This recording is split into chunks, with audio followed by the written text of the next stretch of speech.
This video is brought to you by patreon.com/worsttake. Get access to exclusive live streams and Discord servers, on-screen shoutouts, and early access to some videos when you join now. Help make sure that we can continue to make content like this by supporting the Patreon. Links are in the description down below.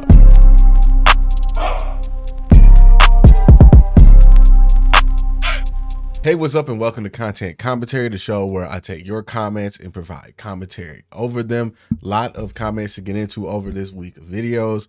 Let's look at the first one, and this is from the video of my mock draft, my first post-free agency mock draft. JA's comment says, hey, I think the Browns, or at least taking a linebacker would be a good idea for the future. Some of the Browns linebackers on one-year deals. Yes, Sione Takitaki and Anthony Walker are on one-year deals. And I think Jacob Phillips has to be at the end of his rookie contract. But then you look at some of the other guys under contract. JOK has a couple of extra years here.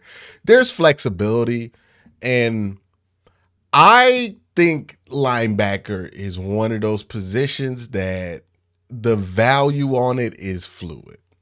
And what I mean by that is your defense is only going to be but so bad because you don't have great linebackers, and it's only going to be but so good because you have great linebackers. Like, I don't think they moved the needle significantly enough that it matters whether you have average linebacker play or exceptional linebacker play. And I think right now the Browns are set up to have league average linebacker play. Like, I just have not seen in the modern NFL where having the best linebackers has led to a lot of team success, especially on the defensive side of the ball. The Baltimore Ravens are a good example of this. They traded all of that for Roquan Smith. They ended up in the same spot. Like, you know, they didn't really move. It didn't move the needle for where they were expecting, right? They traded for Roquan to raise the ceiling of their team.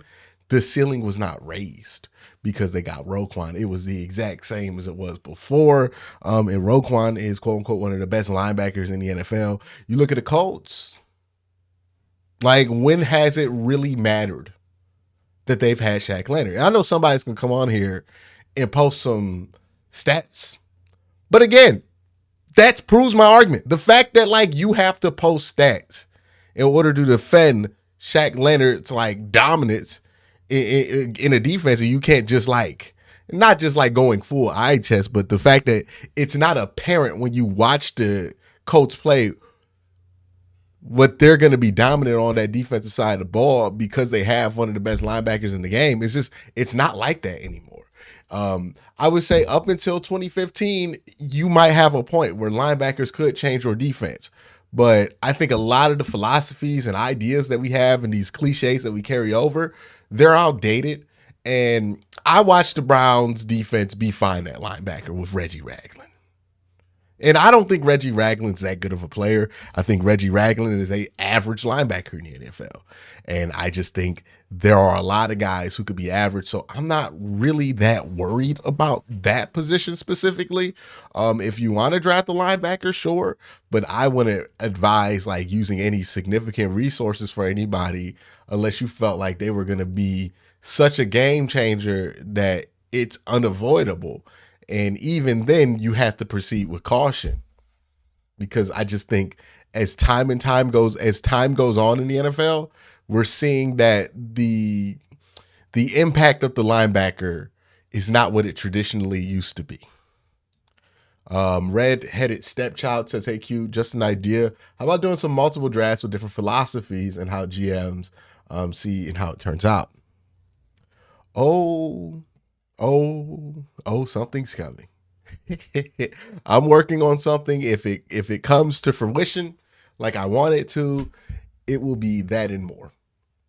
It will be that and more. All right, the next video is reacting to hot takes about Deshaun Watson, where I reacted to a video from Brandon Marshall's podcast with Nicole Ashley Smith. And Lee Smith says, "This is what blows my mind. People in the media tell us all the time, if you have the franchise quarterback, you do everything you keep to get them. And if you don't, you move heaven and earth to get one. The Browns move heaven and earth to get Watson, but now it's too much. Make it make sense." Yep. Honestly, the last 2 years of quarterback discourse has not been applied evenly, right? The Browns move heaven and earth to get Deshaun Watson. We're criticized for it when that's been the norm. And not for the reasons that are obvious, right? Like the reasons that are obvious, yes, of course, criticize the Browns for making a move for Deshaun Watson when they made a move for specifically a dude in Deshaun Watson's position. But if we're making a football argument, that doesn't make much sense to me. But anything outside of that. So there's that part of it. Then we move to this Lamar Jackson situation. And it cracks me up because I get people leaving comments all the time. And look, with Lamar Jackson, there are certain people who have a vested interest in being as unfair as possible about him. They either don't believe his style of play can last or that. Like they got something against him more than just he played for the Ravens or he's a quarterback.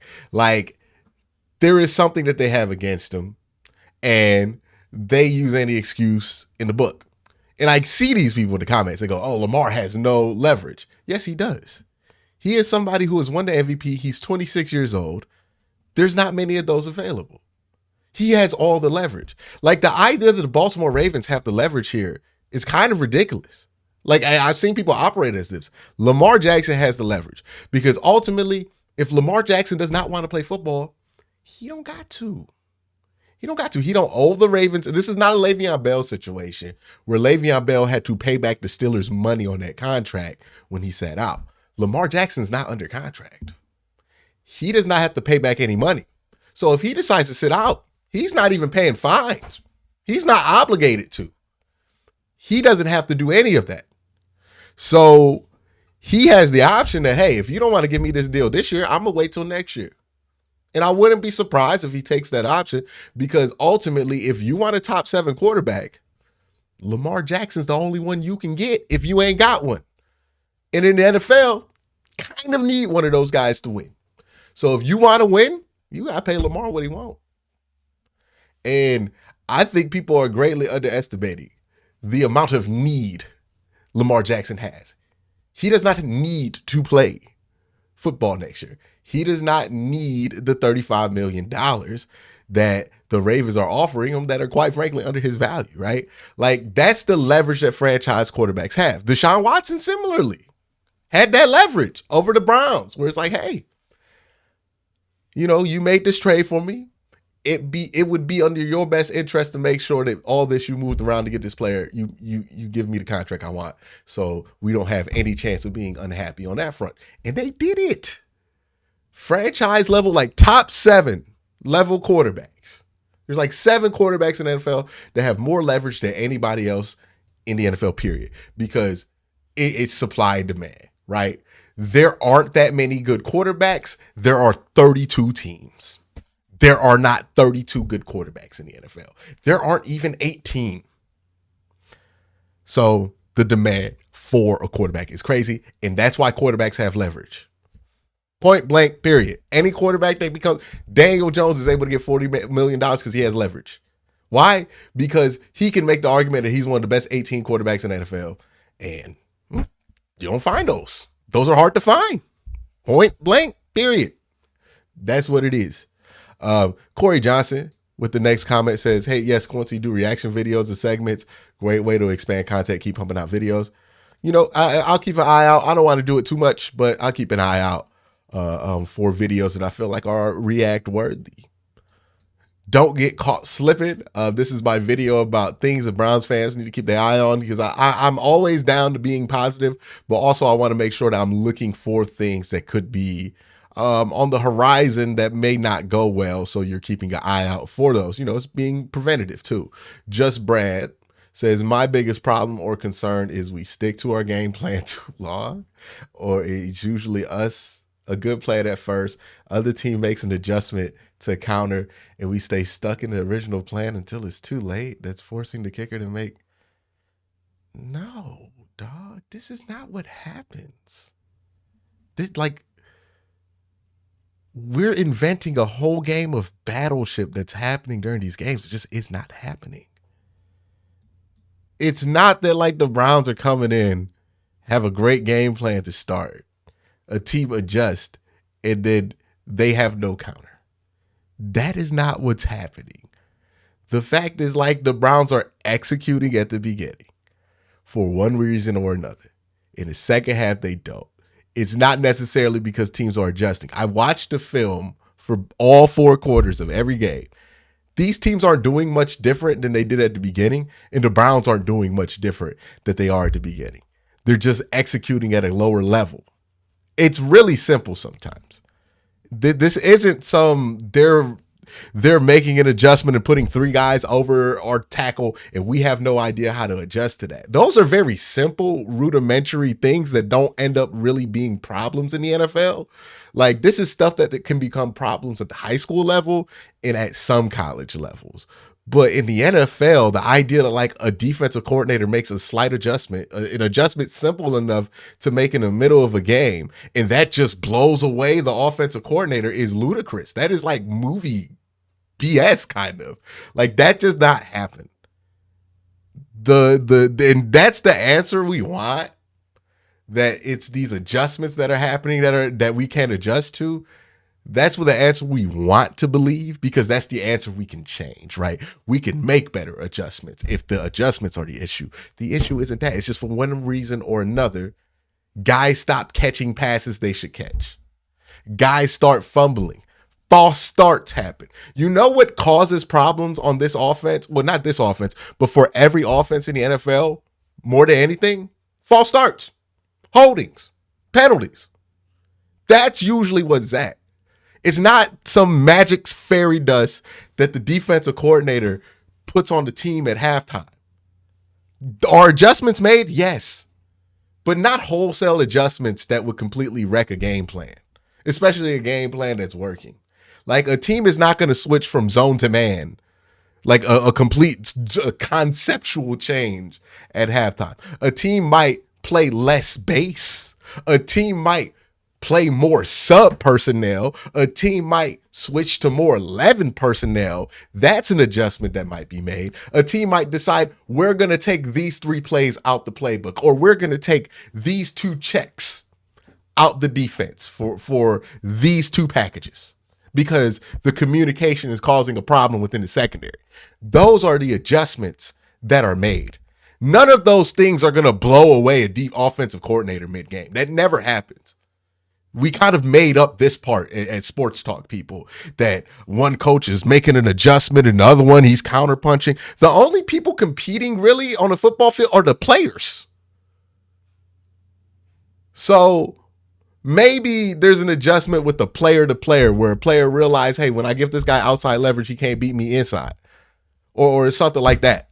But the idea that, like, they're playing Battleship, and that's nonsense. Like, no disrespect to Just Brad or anything like that, but it's this thing that I keep hearing, this whole adjustments thing, and it's nonsense, because one, nobody who says the other team made adjustments ever tells me what the hell those adjustments were.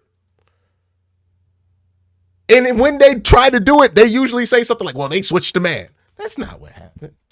That's never what happened. Like, we need to think a little bit differently about how we evaluate coaching, is all I'm saying.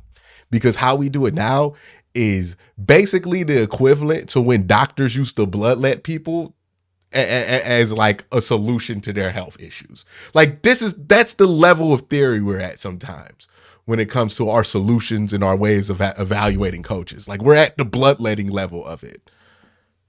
All right, next comment was from Shirt Flavor. Says, Cade York is a great kicker who just needs more reps in the game. Phil Dawson said this a couple weeks ago. It takes kickers 2 to 4 years until they become legit. And Phil said Cade will be just fine and become a great kicker. Will Cade be a future Hall of Fame kicker? He has the legs, brains, and he will be fine. Good Lord. You want to wait 2 to 4 years for a kicker? We don't wait 2 to 4 years for a quarterback. Deshaun Watson played 6 games, and some of y'all already want to run him out of town. But we're talking about 2 to 4 years for a kicker. We got to wait 2 to 4 years for you to make extra points in 40-yard field goals. Is that ridiculous?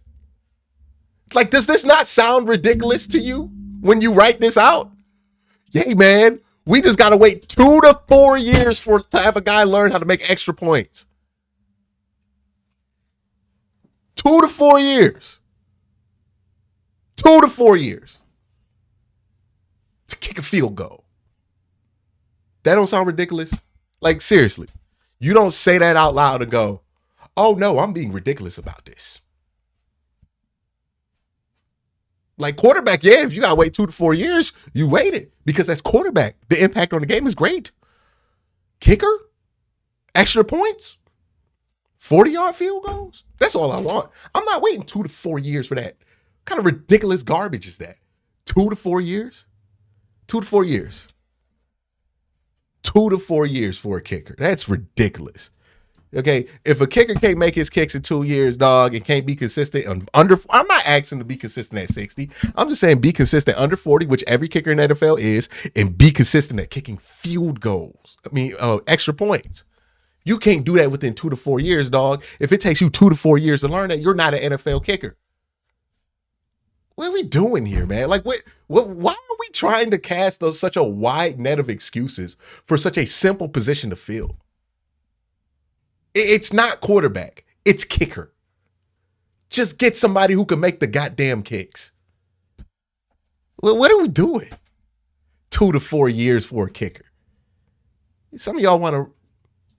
Tyrone Reed says we have to go out and get 2 veteran tackles who are huge question mark. Both are huge question marks. Can't on right tackle to stay healthy, and Wills is inconsistent. Guess what, dog? You want 2 great veteran tackles? You got $60 million in cap space, because it's gonna cost $30 million a year for both of them. Like, there's a reason we don't. If we could get 2 Joe Thomases on each side of the ball, dog, we would do it. But we don't. We got cap concerns. So we're going to have to deal with certain issues along the offensive line. Now, the hope is that the offensive line as a unit is good enough to live with. My concern is that the talent is distributed in the wrong way. Like, I wouldn't mind if we spent less in the interior and more at tackles. But that's not the roster we have right now. So that's my big thing. It's like, yeah, I would love to have 2 veteran great tackles, but they're very expensive for that reason. All right, and that's going to be it for commentary this week. Y'all have a great day. Have a good night.